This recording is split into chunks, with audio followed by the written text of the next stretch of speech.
You did not arrive at this place by accident. It was the hand of the Lord that stirred your spirit, opened your eyes, and called you out from among the crowd. This awakening was not meant to excite you for a moment, but to mark the beginning of a holy separation. You were not awakened to return to normal. You were awakened to be transformed. And yet after the veil was lifted, after you saw the truth behind the illusion, after the noise fell silent, you were not met with fire, passion, or purpose. You were met with stillness, with silence, and a strange, heavy emptiness. You stepped out of the old world, out of the games, the expectations, the striving that once gave your days structure and your ego identity. And at first there was relief, like walking out of a burning building into clean, cool air. But as the smoke cleared, something else settled in a question quiet but aching. Why do I feel so hollow now that I finally see the truth? You expected vision, you received stillness. You expected purpose, you were given pause. This is not failure. This is not regression. This is consecration. You are not being punished. You are being purified. The Lord has not withdrawn from you. He is drawing you deeper. What feels like emptiness is actually the absence of false fuel. You are not broken. You are being rebuilt. And the tools of this rebuilding are not noise, urgency, or performance, but silence, stillness, and surrender. The Bible never hid this part of the journey. Moses wandered in the wilderness for 40 years before he ever spoke to Pharaoh. Elijah collapsed beneath the broom tree, begging to die before he heard the still, small voice. Job sat in ashes with nothing left before he could finally say, "My ears had heard of you, but now my eyes have seen you." Job 42:5. These were not stories of defeat. They were the places where the old self died so that the vessel could be made holy. So if you feel empty, understand this: you are not lost. You are being prepared. You are in the sacred pause between revelation and assignment, between exposure and empowerment. The world has no name for this space. Even many believers do not recognize it, but heaven does.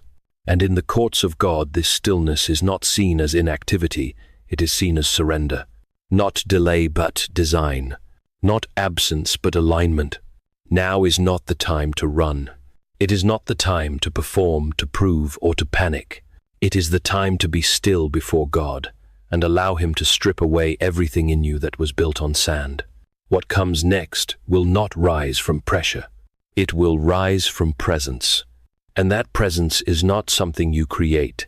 It is something you surrender to. This is the voice of the Lord calling to the one He has chosen. Be still and know that I am God. Psalm 46:10. There comes a moment in the life of the chosen when everything that once made sense begins to unravel.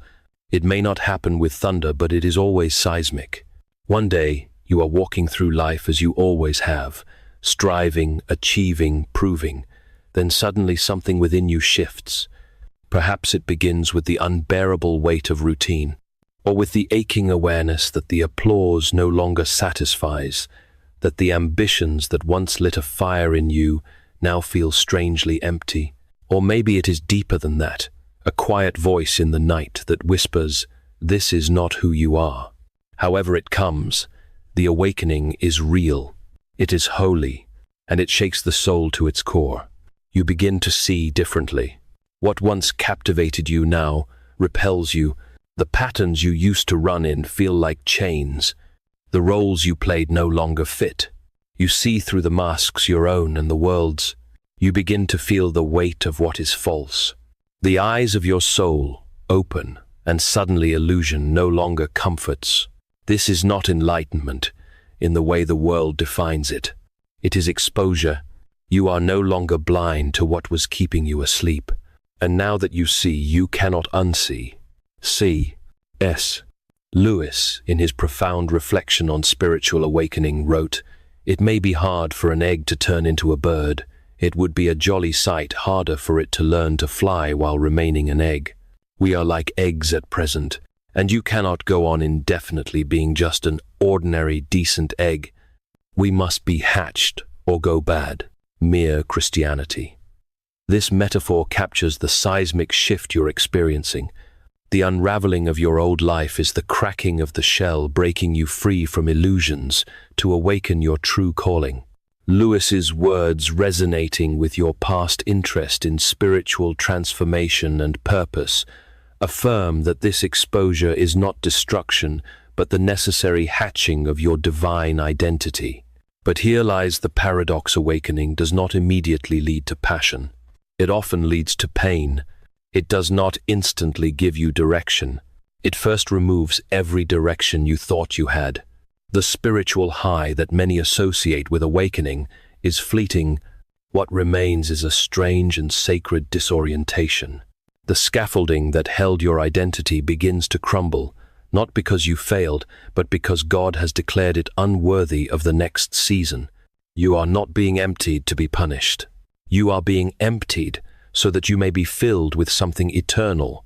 And that emptiness, that hollow place you now inhabit, is not abandonment. It is invitation.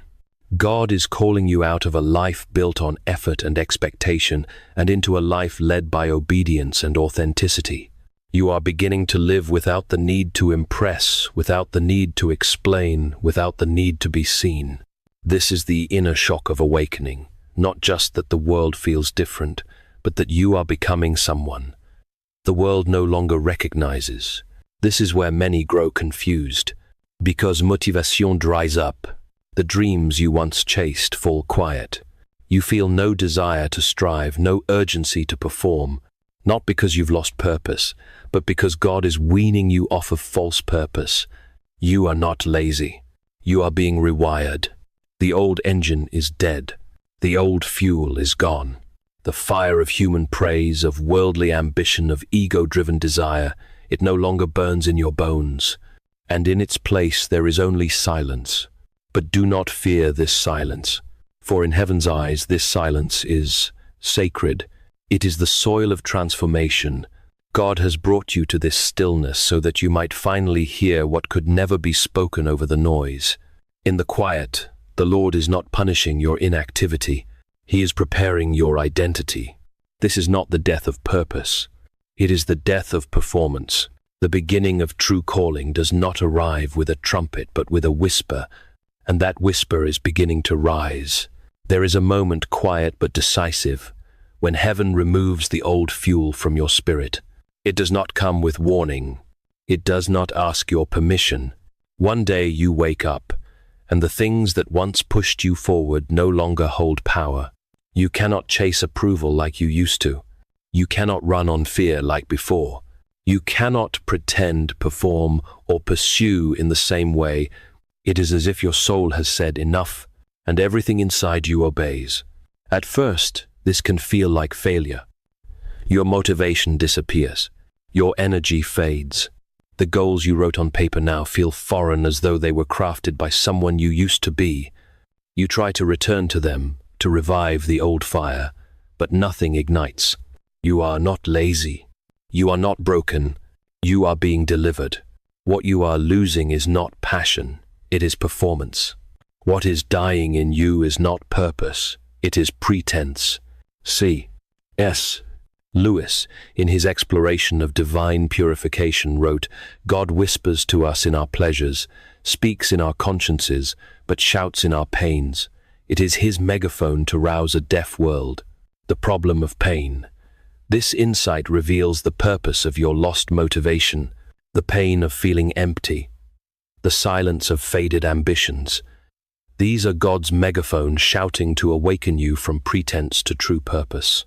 Lewis's words, aligning with your past interest in spiritual signs and transformative moments, affirm that this divine disruption is a merciful act, purging false fuel to prepare you for eternal calling.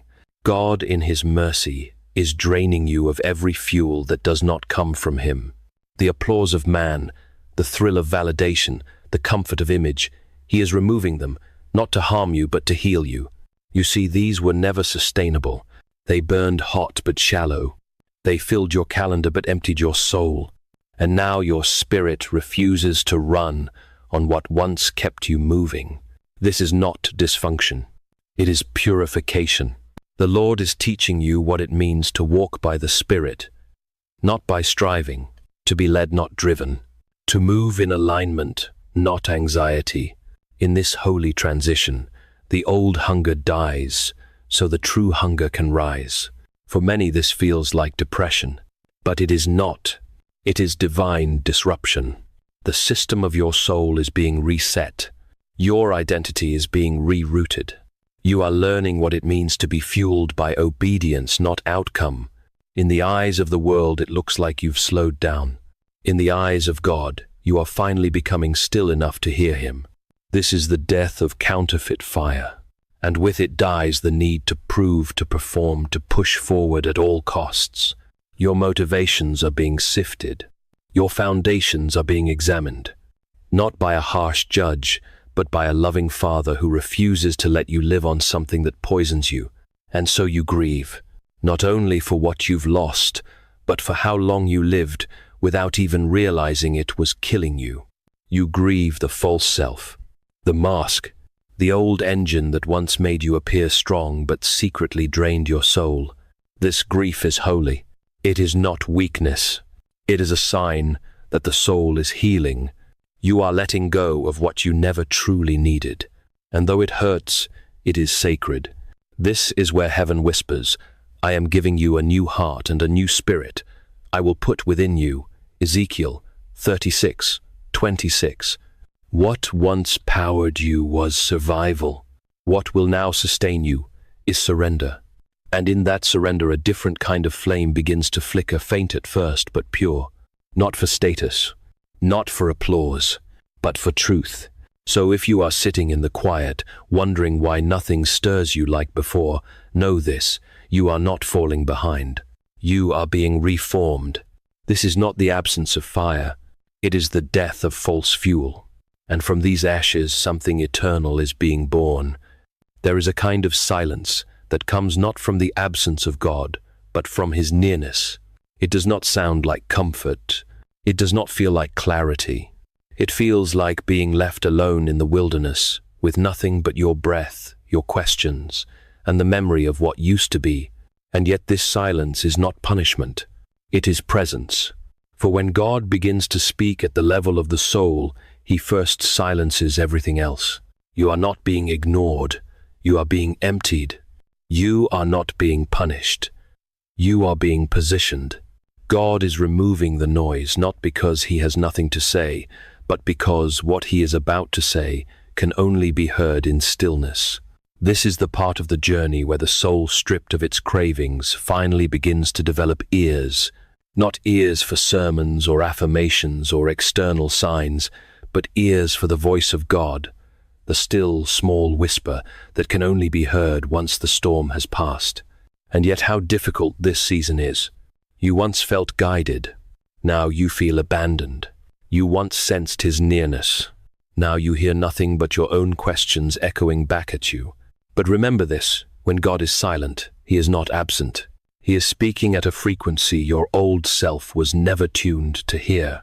He is drawing you beyond formulas, beyond rituals, beyond surface-level praise, into communion that cannot be manufactured. This is not dryness. It is refinement. Even Jesus, the Son of God, walked through this.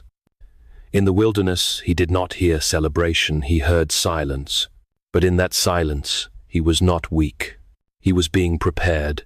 When the Father is preparing you for something eternal, He will often hide His voice, so you will seek His face. He will remove the external, so you learn to live from the internal. He will allow the silence not to crush you, but to train you to awaken the deep listening that can only come when the lesser voices fall away. C.S. Lewis, in his meditation on divine silence, wrote, "We may ignore, but we can nowhere evade the presence of God. The world is crowded with Him. He walks everywhere, incognito." Letters to Malcolm, chiefly on prayer. This truth reveals the sacred nature of your wilderness, silence. God's nearness is not absent but hidden. His presence incognito, waiting for you to seek Him in the stillness.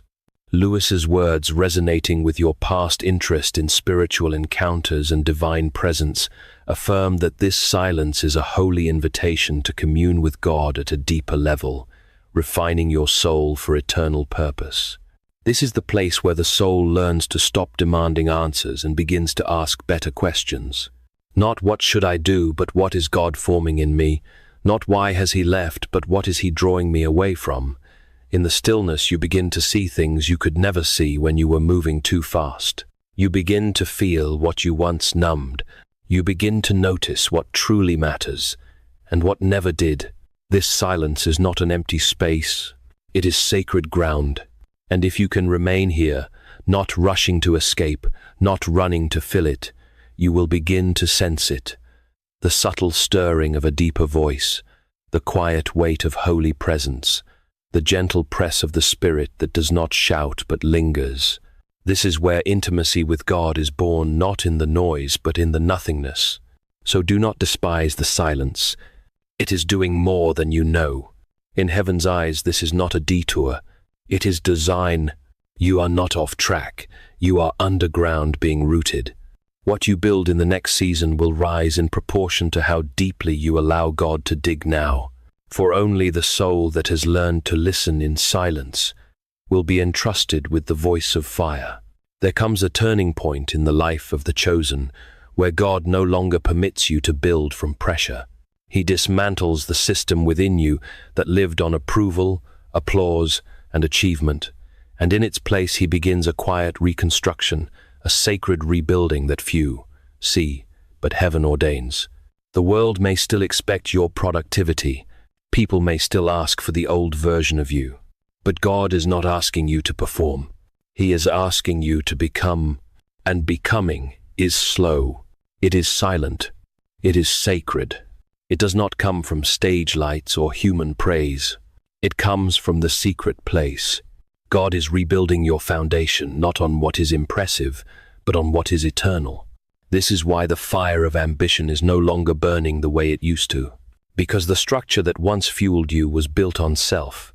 And what is built on self must fall before what is built on spirit can rise. This is not a loss of drive. It is a redirection of purpose. The ego always pushed, but the spirit leads. The ego chased visibility, but the spirit draws you into obedience. Where once your movement came from proving your worth, now it comes from responding to his presence. And that shift, though invisible to the world, is everything to heaven. The performance mindset cannot carry the weight of the anointing. It will always collapse under the pressure. But the soul rooted in presence will never run dry. That is what God is teaching you now. Not how to do more, but how to be more with him. He is not calling you to impress people. He is calling you to walk with him in the cool of the day like Adam before the fall. He is not asking for noise. He is asking for nearness. This rebuilding is not glamorous. It will not trend. It may look on the outside like you are slowing down, like you've lost your spark. But in truth, God is exchanging your fire for something far stronger, holy oil. The oil of stillness, the oil of discernment, the oil that comes only through pressing. You are not drying out. You are being pressed into purity. The surface may seem calm, but within the foundations are shaking and settling into something unshakable. And here's the mystery: when the rebuilding begins, the Spirit won't always hand you a new vision right away. Because this season is not about direction, it's about dwelling. Before God sends you, he grounds you. Before he releases your voice, he reclaims your heart. He is not looking for servants who can perform, but sons and daughters who can abide. So if your calendar is empty, if your titles have faded, if your clarity has gone quiet, take heart. That is not the absence of calling. That is the forming of character. It is the evidence of trust. You are being rebuilt, not as a vessel of striving, but as a temple of presence. And when the time comes, you will not walk forward in the strength of your gifts, but in the overflow of your intimacy with God. There is a death required of every soul God intends to raise. It is not the death of the body, but the death of who you thought you had to be. It is the undoing of every identity you built to survive, to be accepted, to be enough. And though the world sees these masks as strength, heaven sees them as prison. The old self was necessary for a time, but now that time has ended.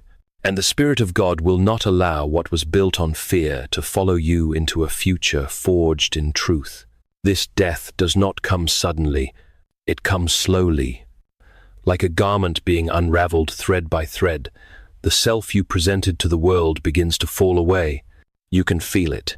The name you once answered to no longer fits. The roles you played begin to collapse under their own weight. You try to revive your old motivations, but they no longer respond.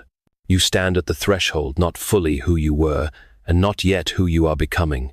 And it is in this place of undoing that heaven leans near and says, "Now let me form you." God is not interested in reforming the mask. He is resurrecting the soul. But to do so, he must first let every false structure fall. That includes the performance-based Christianity, the image management, the addiction to being needed, the fear of disappointing others. These were the scaffolds that held your ego, but not your essence. And the essence is what God came for. Not your usefulness, but your yieldedness. This is the mystery of sanctification. Before God calls you forward, he calls you inward. Not to hide, but to heal. Not to impress, but to be made whole. And wholeness begins with letting go of what you no longer are. That means grieving. Yes, even grieving the self you built in good faith. The self that tried to hold it all together. Because even that version of you must bow. Even that version must die. But here is the holy truth. What dies in the wilderness is not wasted. It becomes the soil of resurrection. God does not bury what he does not intend to raise. And in this season, he is not just stripping things from you, he is revealing you to yourself. Not the version culture shaped or trauma defended or ministry demanded, but the version he dreamed when he first whispered your name in eternity. This is not the loss of identity. It is the unveiling of it. And though it comes through fire, what emerges cannot be shaken. Because it is not rooted in outcome or opinion, it is rooted in Christ. As the Apostle Paul wrote, "It is no longer I who live, but Christ who lives in me." Galatians 2:20. This is the true self, not your persona, but your personhood redeemed by presence. And when you begin to live from that place, everything changes. Not overnight, but forever. So mourn the death if you must, but do not cling to it. What is being raised in you is holy. It is hidden, and soon it will be made visible, not for your glory, but for God's. The wilderness is not the end. It is the womb. You are not being erased. You are being revealed. The silence you now walk through is not a void to be feared. It is a veil to be entered. What feels like absence is in truth invitation. God has not turned his face from you. He has drawn you behind the curtain. He has pulled you away from the noise, not to punish you, but to prepare you for the kind of closeness that cannot coexist with distraction. This silence is not abandonment. It is an altar. Many cry out in the wilderness, "Where is God?" But heaven responds, "Be still, he is closer than your breath." Yet, this nearness is not always emotional. It is not always warm. Sometimes it is quiet. Sometimes it strips everything away until you are left with only one question. Will you still love him when he is not performing for you? This is the test of every chosen one. Can you remain faithful when God is no longer giving you what you want, but shaping you into who he designed you to become? It is a place of formation. It is the place where your identity is no longer based on response, but on relationship. It is where your soul learns to worship without reason to stay, without signs to trust, without proof. And make no mistake, this silence is doing something. It is dismantling every idol that once fueled your faith. It is exposing the places where you loved the blessings more than the blesser. It is purging you of borrowed convictions and shallow devotion. God is not trying to distance you, he is deepening you. He is removing what is loud, so you can discern what is lasting. You see, when you were in the crowd, your faith was fed by noise. But now that he has called you into the hidden place, your faith must feed itself on truth. No more echoes, no more spiritual shortcuts. Only a stillness so sharp it cuts through the layers of your soul until nothing false remains. It is here, in this barren and sacred silence that God is not merely teaching you but forming you. And this formation is holy. It does not shout. It does not rush. It does not need to impress. It unfolds slowly like the turning of seasons in a secret garden no one else can see. The world may call this stillness, laziness. Others may label it confusion. But in heaven's vocabulary, this is transformation. And you are not behind. You are beneath the surface, beneath the noise, beneath the pressure where roots grow and oil forms. So if you feel unseen, unknown, unheard, take heart. The silence is not the evidence of God's distance. It is the evidence of your invitation into deeper intimacy.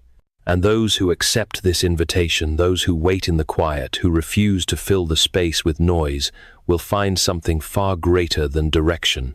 They will find communion. They will find the kind of presence that does not answer questions, but makes the questions lose their power. Because in the end, it is not answers that satisfy the soul. It is God Himself. And it is only in the silence that you discover He was never far. He was only whispering.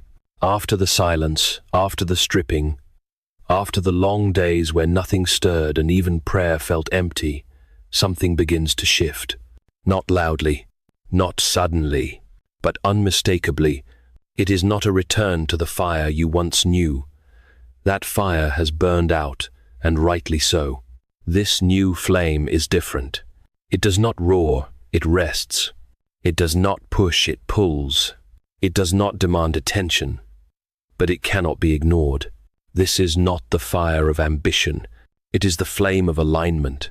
This is not the urgency of ego. It is the impulse of the Spirit.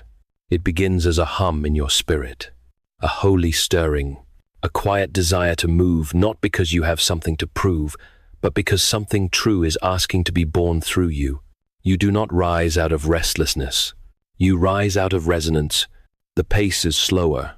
The motive is purer, and for the first time in a long time, you begin to feel not pressure but purpose, not noise but knowing. This flame cannot be manufactured. It is the fruit of surrender. It rises not from striving but from stillness, and only those who have endured the silence can carry it, because only those who have let the false fire die can be trusted with a flame that does not consume them. This is the holy fire that burns in secret, that does not burn out when applause fades, that does not flicker with emotion but stands steady through storm and shadow. This is the flame God gives to the chosen, not to shine for popularity, but to endure for purity. It will move you. It will shape your steps, but not like before. You are no longer driven. You are drawn. You are no longer chasing outcomes. You are following obedience. And in this new rhythm you will find that what you once had to force now flows. What you once tried to create now emerges. What you once fought to keep now comes freely because it is not built on striving but on presence. You may not even realize you are walking in new fire until others begin to ask, what changed? And you will not point to a strategy. You will not reference a breakthrough. You will not boast in effort. You will simply remember, I let it all burn. I waited. I listened.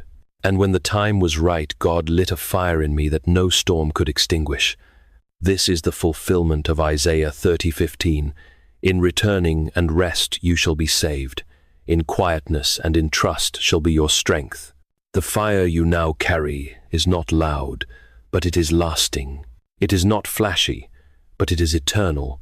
It is not born from the approval of man, but from the refining of heaven. And it will lead you not into fame, but into fullness. Not into applause, but into authority. This is the fire of the called, the flame of the faithful, the quiet, burning presence of those who have died to the false self and risen in the Spirit. You do not need to announce it. You simply walk in it, and it will make the way clear. You have walked through the valley few speak of. You have stood in the long, barren silence where prayers felt unanswered and the heavens gave no sign. You have felt your soul stripped bare, not by punishment, but by something deeper, something sacred. You did not run when the fire died. You did not flee when your motivations crumbled. You remained, and because you remained, you now carry something the world cannot see but heaven honors it. You carry stillness. You carry surrender. You carry the beginning of something eternal. This right here, right now, is not the end of your awakening. It is the beginning of your becoming. God is not finished with you. He never was. The silence was not a delay. It was design, a space carved out by His own hand, not to weaken you, but to awaken you, not to confuse you, but to cleanse you. The wilderness was not punishment. It was preparation, and though it emptied you of the old, it made room for the holy. The tearing was real. The questions were many. But underneath the ache, something was taking root, something quiet, something steady, something eternal. What you feel now is not confusion. It is release. You are no longer being driven by what once drove you. The applause, the deadlines, the need to be seen. They've lost their grip, not because you've lost passion, but because you've encountered presence. And once you've truly encountered the presence of God, everything else falls silent. Everything false begins to fade. Everything that once shouted now seems distant and small. Because you've heard the whisper, the one that does not force you to prove yourself, but invites you to be yourself, reborn in Him. You may still feel unsure. You may still carry questions. But listen closely now, that doesn't mean you're behind. It means you're beneath the surface where roots grow, beneath the noise where oil forms, beneath the performance where purity is forged. What God has begun in you was never meant to be loud. It was meant to be lasting, and lasting things are formed in hidden places. You are not the same, and you're not meant to be. The fire that once burned in you has changed. It no longer ignites from external approval. It rises from inward alignment. It does not scream with pressure. It hums with peace. It moves not with ambition, but with authority. Authority that comes only from knowing you belong to God and need nothing else to validate your steps. The world may not understand this new pace. They may mislabel your stillness as apathy, but you know better now. You have walked through the dying of the old. You have waited in the silence. And now the flame that rises within you is not a borrowed fire. It is holy fire. It is yours, and it is real. You do not need to race to prove your purpose. You are living proof of it. Every breath you take in surrender is an act of war against the lies that once enslaved you. Every choice to be still instead of striving is a declaration that your soul no longer bows to fear. Every time you choose obedience over outcome, you are becoming the very person God designed you to be before time began. You are not waiting for purpose to arrive. You are walking in it quietly, fully, faithfully.